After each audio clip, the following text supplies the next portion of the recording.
কাপড়ে দেখুন এরকম কিন্তু ট্যাগিং থাকে। এই ট্যাগিংগুলো কিন্তু সবকটা জামা কাপড়েই মোটামুটি থাকে। তো এই ট্যাগিংগুলোর কিন্তু মানে আছে, এই যে ট্যাগিংগুলো দেওয়া আছে, এই চিহ্নগুলো যে দেওয়া আছে, এগুলোর কিন্তু মানে আছে। কি মানে আছে? এগুলোকে আপনি ওয়াশিং মেশিনে ধুবেন, না হাত দিয়ে ধুবেন, না ডিটারজেন্ট পাউডার দিয়ে ধুবেন, না বেশি রোদে শুকাবেন, না কম রোদে শুকাবেন, তার কিন্তু মানে আছে। আর সেই মানেগুলোই কিন্তু এই সাংকেতিক চিহ্নতে লেখা থাকে। আমরা কিন্তু অনেকেই এই সাংকেতিক চিহ্নটা দেখি না, তার ফলে কিন্তু আমাদের জামা কাপড়ও নষ্ট হয় ভুলভাবে এটাকে ধোয়ার জন্য।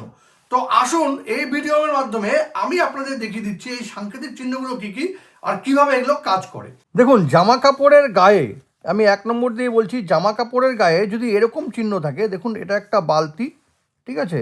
এই বালতির মধ্যে আমি হাত আঁকছি একটা, ধরুন কেউ হাত ঢুকিয়ে আছে, এটা একটা বালতি। যদি এরকম চিহ্ন দেখেন তবে কিন্তু এটাকে মানে জামা কাপড়কে শুধু হাত দিয়ে ধুতে হবে, ঠিক আছে? যদি এরকম চিহ্ন থাকে শুধু হাত দিয়ে ধুতে হবে। সেকেন্ডে জামা কাপড়ের গায়ে যদি শুধুমাত্র একটা বালতির চিহ্ন থাকে, শুধুমাত্র যদি এরকম বালতির চিহ্ন থাকে, তাহলে যেটা হবে এই যে জামা কাপড়কে আপনি হাত দিয়েও ধুতে পারবেন, আবার ওয়াশিং মেশিনে দিয়েও ধুতে পারবেন। জামা কাপড়ের গায়ে যদি এরকম স্কোয়ারের মধ্যে যদি এরকম গোল চিহ্ন দেখতে পান, তবে এই যে জামা কাপড়টা আছে সেটা কিন্তু রোদে শুকানো যাবে না, ঠিক আছে? এরকম গোল চিহ্ন থাকলে কিন্তু রোদে শুকানো যাবে না।